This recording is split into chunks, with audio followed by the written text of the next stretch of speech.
What's up, everybody? Welcome back to another video from Pink Tourmaline.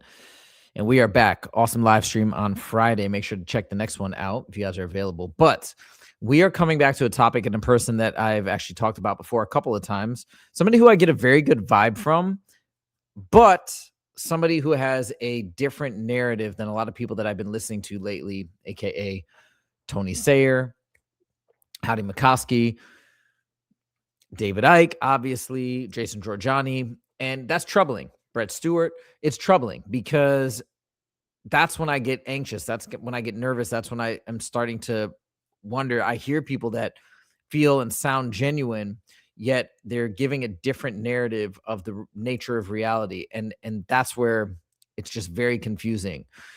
And I'm trying to get to the bottom of everything. And I'm trying to understand, as we all are, what is the truth and what is the deception. And so, like I said, it's different than other people. You know, I've talked about, for example, Darius J. Wright.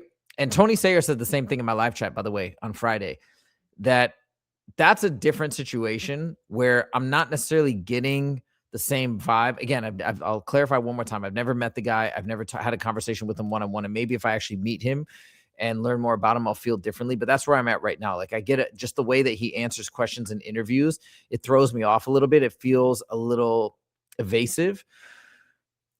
I don't feel that way about Elizabeth April. I actually feel like Elizabeth April is really trying to say, hey, like, you can take what I'm saying or leave it. You can accept it or reject it. I'm not trying to be the one. I'm not trying to say I have all the answers, but I'm just sharing what I have. So it's a different vibe. But I think what my theory is today in this video is, and subject to change, but perhaps, and again, this is where I stand right now on the whole situation of, are we in some sort of a trap? Are we on a leash farm? Right now, I'm leaning towards yes on that subject, but again, open to change. And so if that is the case, and if she is such an amazing remote viewer, which I believe she's gone through training with Courtney Brown, and she's been verified as having a very high success rate, what is going on? How do we explain what she is witnessing and what she is observing compared to what all these other people are presenting as the narrative of what's really going on? So I'm going to try and make sense of it the best I can today. And I pulled up a lot of clips, and it's actually really crazy that I was thinking about making this video, and then somebody posted in the comments, have another look at Elizabeth April. Just randomly, by luck, I saw it today, and I'm like, okay, well, this is the sign. I'm going to make this video today. So before we get started, let me give you guys a quick summary of who Elizabeth April is if you're unfamiliar with her. She's often known as EA, a Canadian-born spiritual teacher, author, public speaker, and self-described clairvoyant remote viewer who has built a large online following around topics like UFOs, starseeds, consciousness awakening, reincarnation, and the Galactic Federation. She presents herself as a truth seeker and remote viewer focused on helping people navigate spiritual awakening, and her work has been featured through interviews, conferences, YouTube, and her book, You're Not Dying, You're Just Waking Up. Her claims sit firmly in the metaphysical paranormal space, so they're best understood as part of modern spiritual and disclosure culture rather than a scientifically established remote viewing evidence. Okay, whatever that means. I mean, I think remote viewing has been studied very thoroughly, not by outside organizations, as well as I think covertly in government, in covert government operations, and that has even been disclosed. But it is what it is. This was generated by ChatGPT. So there we go. A little summary of Elizabeth April. Now, just to highlight the comment that I received, this is from Little Dragon Pristine Waters, and this is from a short where I was questioning the 5D narrative. That was from another video that I had pulled and I was commenting on, and the comment was, question that lady April 2, please. So that's what I'm going to do. And again, I want to state on the record that I get a very good vibe from her, as I really feel like she's trying to relay correct information, accurate information. But the question is, why? Something has to be amiss, right? Either she's telling things that maybe are being fed to her that are not true, or Brett Stewart or these other guys are stating things, that other remote viewers that are stating things, Courtney Brown, right? They're stating things that are, right, untrue. These narratives are mutually exclusive by nature. So the question is, where does the truth lie? And I've got a theory as to why, or what is potentially going on. And we're just going to run through some videos and little video excerpts, and we're just going to go through it. And I'd love to hear you guys' comments, hear you guys' feedback.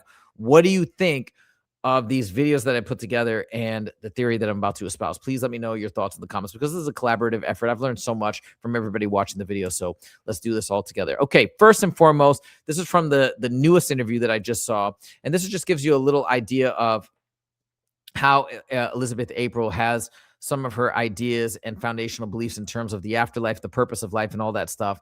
She explains right here that she's indeed able to visit the afterlife via remote viewing. It almost sounds like, though, this is more of an astral projection. Again, I'm still getting familiar with all the terminology, because it sounds like she's leaving her body. I don't know, but she calls herself a remote viewer, but I'll let you decide for yourself when you hear this clip. I learned this. So initially as a kid, I would, get out of my body. I would fly down, the stairs of my house, and then I would go right out the front door, and I would start floating above all of the houses in my neighborhood. It wasn't until much, much later on that I realized I could even go off planet out of body, or go to other dimensions out of body, like the afterlife, for example. Okay, so again, she's going to the afterlife, which, again, I don't even know if it's a singular place or a singular dimension. I think this is what others have alluded to, that it's not just simply a singular place, like a heaven or whatnot, but it's just layers and ripples of different types of realities that are available to explore. But what's interesting is the way that she kind of describes it. She kind of describes it as the way that David Icke presents our fake afterlife, if you will, this presentation that has been put up by the forces that are running the planet and that are trying to keep us trapped here. And they make it seem beautiful, incredible, and it, comparatively to life on Earth, it does feel heavenly. So it's kind of interesting. You're going to hear her talk a little bit more about this place that she's visited. And so I guess you kind of already get a hint of what my theory is. My theory is perhaps that when she's visiting the quote unquote afterlife, she's again being brought into this simulation, if you will, this area where souls are brought in and then eventually sent back into their bodies on Earth to repeat the cycle. This is just an idea. But anyways, without further ado, let's check out some more stuff from Elizabeth April. So now this is from a different interview. And this is one that I highlighted not too long ago in a lengthy video talking about the soul trap and talking about differing perspectives and views.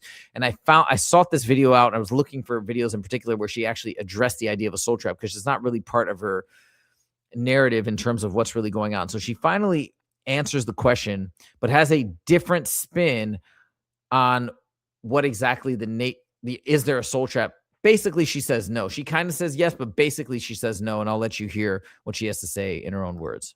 And what I really want to talk about today is something called like the soul trap, or the karmic loop. So a lot of other sort of remote viewers or channelers or psychics have called it sort of the prison planet, right? Like planet Earth is a prison planet. I don't believe that that is the case. However, there is something to be said about why souls get stuck here, why souls get trapped here. And not only the implication of souls getting stuck and trapped on planet Earth, why it happens, how it happens, but then the implications of what do those souls do now, now that you're stuck here? Okay, so kind of a trap. Now you're going to hear in more detail what she means.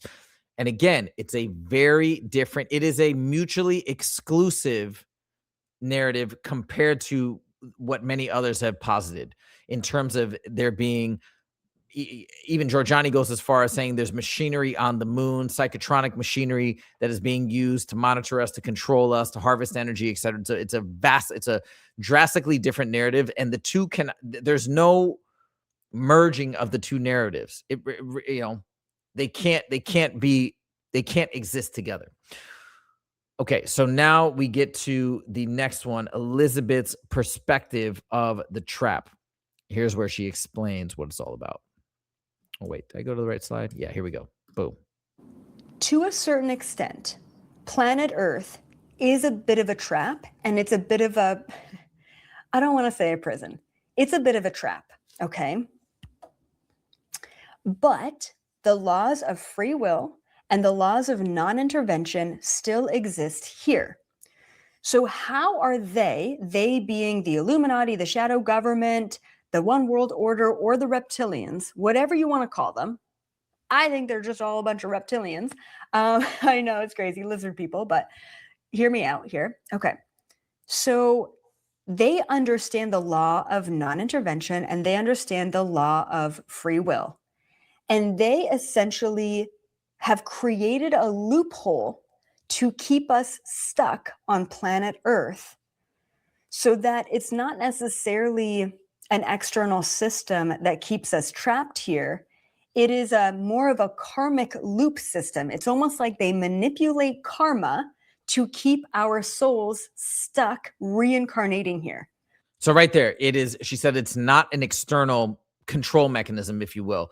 It's not something as so many other have talked about, an external system, a way to effectively catch our essence, our energy, our soul, whatever you want to call it, bring us into this simulated heaven, and then push us back or convince us or manipulate us to go back into the world, into reality. She's saying definitively that's not what it is. And now she's going to explain more how instead we kind of get sort of trapped here in this karmic loop. Okay.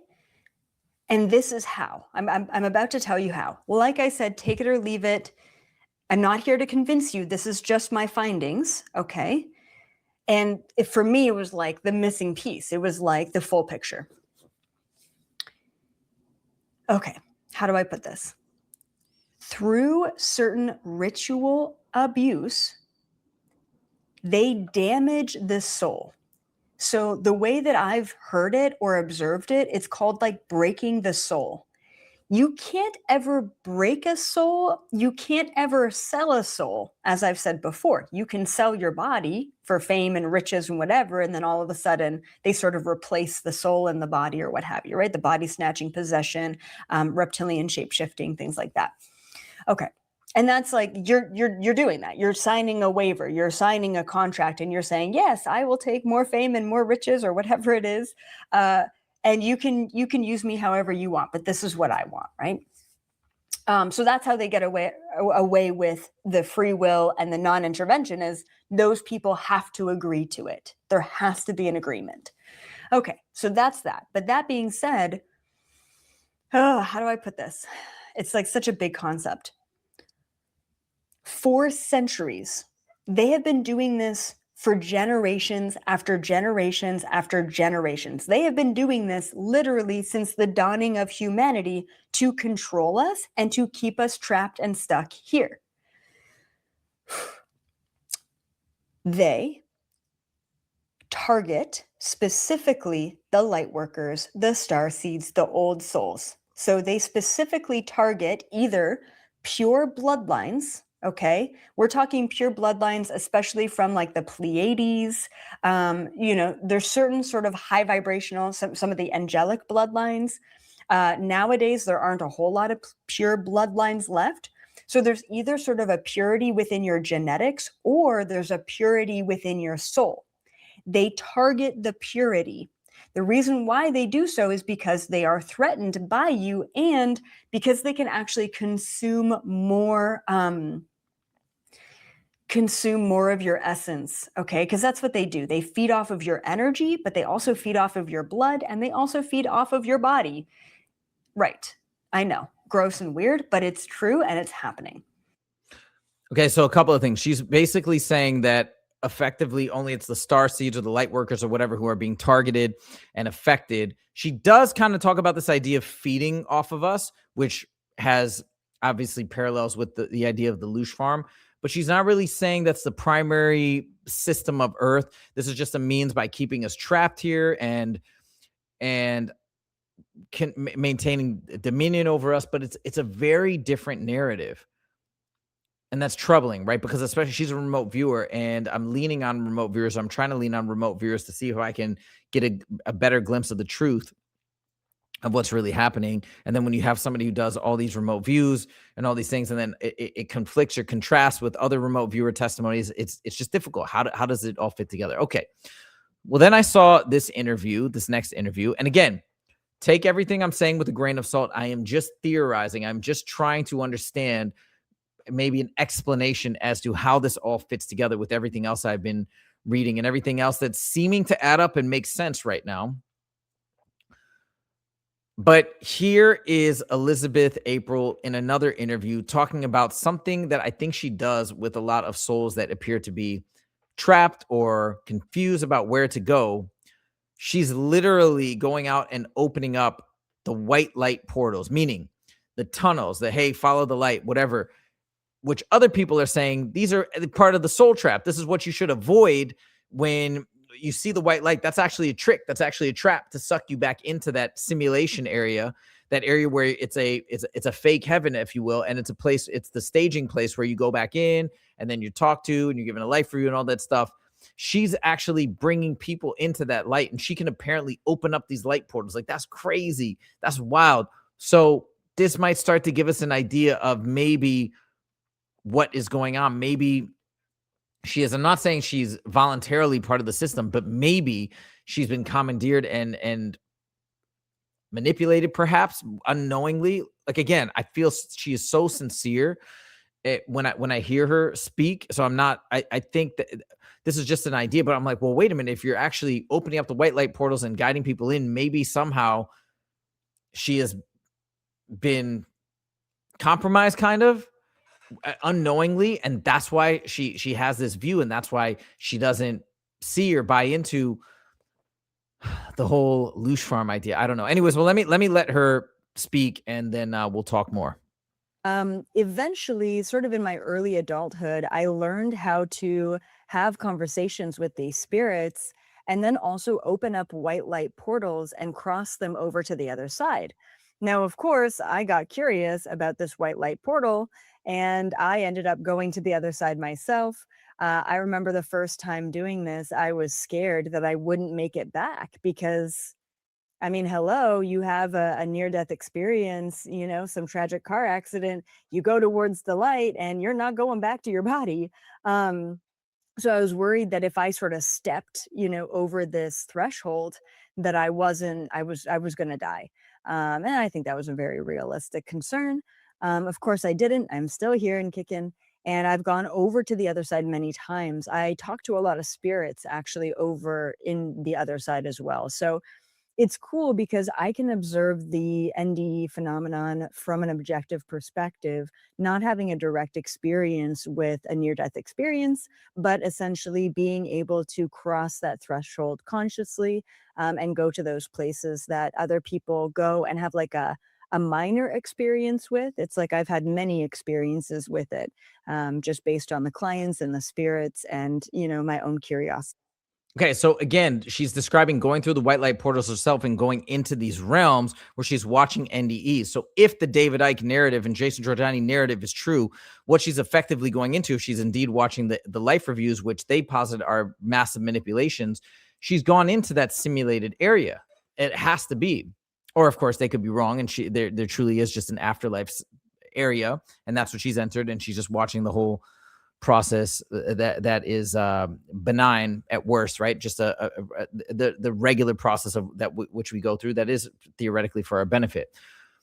But I think that's maybe what's going on. And then I wonder if having gone there early on and then maybe now going there multiple times, she's sort of been commandeered or manipulated or confused into thinking that this is the quote unquote afterlife, whereas this is just an AI simulated level that she has been sucked into, and now she might be confused. But I have so many questions. Is that possible to do that to somebody who's a remote viewer who can go and visit and view all these different realms? Like, how could you? I just don't know. She's going into these white light portals and she's observing all this and she's helping other people go in there, and maybe somehow they have blocked her from seeing other things that are going on. Like, is that even possible? Or maybe because now another theory is that maybe because she's helped so many people cross over, if there is a remote chance that this possibility is true, that wait a minute, she's actually inadvertently helping people into a trap. Maybe that's creating a level of cognitive dissonance that's not allowing her mind to accept this possibility or maybe even see some of these things that are right there in front of her. Like, is that a possibility? These are all just a question. I have no idea. I'm just trying to get my head around it. And it's tough for me to understand this because right now where I'm at in my research and my evolving understanding of what the heck is going on, I am inclined to buy into what David Icke and Giorgiani and all these other folks and Brett Stewart have seen and observed. And so I'm trying to make sense of it, but this is a possible theory. Guys, again, let me know in the comments. Okay. Next, she talks again when I cross over a spirit. Okay. So this is another piece that perhaps lends to this theory. She's crossing over spirits. She's doing it all the time. And she's doing it obviously for altruistic reasons. She's trying to help people that are stuck or confused. She's like, I got you. This is the way to go. I'm going to open up a white light portal, send you to this realm, but maybe unknowingly without realizing that this is not the way that people should go. So she's kind of been potentially confused into helping the system continue. Interesting. When I go to cross over a spirit, okay, I will go to them and I'll have a conversation with them, and they usually perceive me as an angel. So they don't really understand that I'm just a human having an out of body experience, helping them along the journey. And I'm not about to, explain that to them in their state of being. I'm like, okay, you can perceive me however you want to perceive me. Let me just help you get over to the other side. Anyway, so yeah, when I go through the light, I mean, I guess it would be like the closest thing that you could describe to as like heaven. It usually for me, it just looks like all like pure white light. Like there's not like a house or a room or any sort of structures. And then there's like many spirits on the other side. And it's cool because people just appear there, and usually when I'm talking to an individual, they'll have their spirit group or their spirit guides or their soul group around them. So the beings that are around them are usually associated in one way or another. It feels like things just sort of populate, out of nowhere. Things just sort of appear. But yeah, there's usually not really a very clear semblance of a physical reality up there. It's usually just a white light, infinite space. Again, she's helping people cross over. So I wonder if that's feeding in to this idea that if it is not the right place, it must be, maybe that makes it hard to accept that, wait a minute, if I've been leading all these people in here and it's not right, that's got to be a difficult thing to acknowledge. The other thing is the way she's describing it. And again, I read this book about a year ago, but Journey of Souls, it kind of reminds me of the way that this realm is described in Journey of Souls. And while I think Journey of Souls is an amazing book, I don't think there's inaccurate information by any means. What I think though is that the way that things are described in Journey of Souls could very well be this AI simulated reality staging area where souls here are trucked into, made to believe that this is the end all be all, this is heaven and there's nothing else beyond it, so that we can get the life review and we can get convinced to reincarnate over and over to feed the loosh machine. So it's like she's describing it roughly, okay, but this is from my recollection, in the same way as it's being described there. So it's lending me to think, it's making me think that more and more maybe that's what's happening. Again, all theories. I have no idea what the truth is. I'd love to have Elizabeth April on so I could have a conversation with her myself. I'd love to ask her these questions because maybe she also has wondered this at times, because she always says herself, take it or leave it. I'm not saying that this is 100% right. This is just what I've observed and what I've viewed. So I think she'd be very open to talking about this and exploring that possibility of her or anybody really being potentially manipulated, even though to think that they're seeing something that they're not, right? I don't know. These are all questions that I'd love to talk to her about. Again, on our final video here, the final clip, she again talks about how often and how much she likes to help spirits that she sees confused cross over to the other side. Like I'll drive past the cemetery and I can see all the spirits who haven't crossed over. So I'll sometimes just go and do some work for them. Or maybe there's a tragic car accident and I see, this family who's just lost at the side of the road, and I'll help cross them over, So like, this is how I encounter spirits everywhere. So that's like one layer. And then I'll open that white light portal for them. They get to choose whether or not to cross over. Once they go through the white light portal, then they go to that sort of heaven place. And then I guess like the third stage or the third layer or level would be like going right back to source frequency, where there's actually no separation of soul and source at all.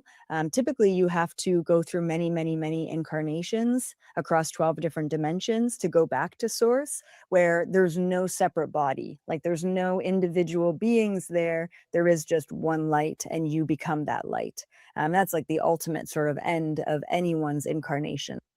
See, that's interesting. I want to know more about that.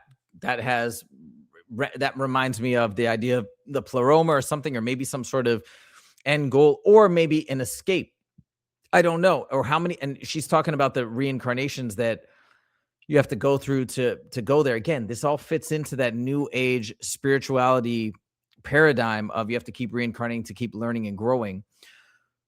Is it that? Or is it, and has she actually ever seen somebody go straight back to source, exit the system, and be able to success? Or is this just something that maybe she's been told, or maybe something she's heard about? A lot of questions. But this is what's so tricky about trying to study and explore and learn about this subject. Not that I'm deterred in the slightest, but you have people that are getting direct information, direct knowledge, gnosis, if you will, from either remote viewing, astral projection, out-of-body experiences, and then they're different narratives. It's so confusing.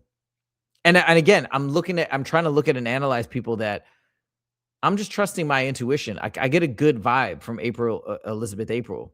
And so I'm trying to navigate that way, trusting my intuition to the best of my ability. Who knows? Maybe that'll get me tripped up. I don't know. But in so doing that, then we still see these discrepancies, and how do we make sense of it? So this is my idea. Maybe somehow she's been unknowingly manipulated, or maybe the other people have been unknowingly manipulated, right? But there has to be something wrong here.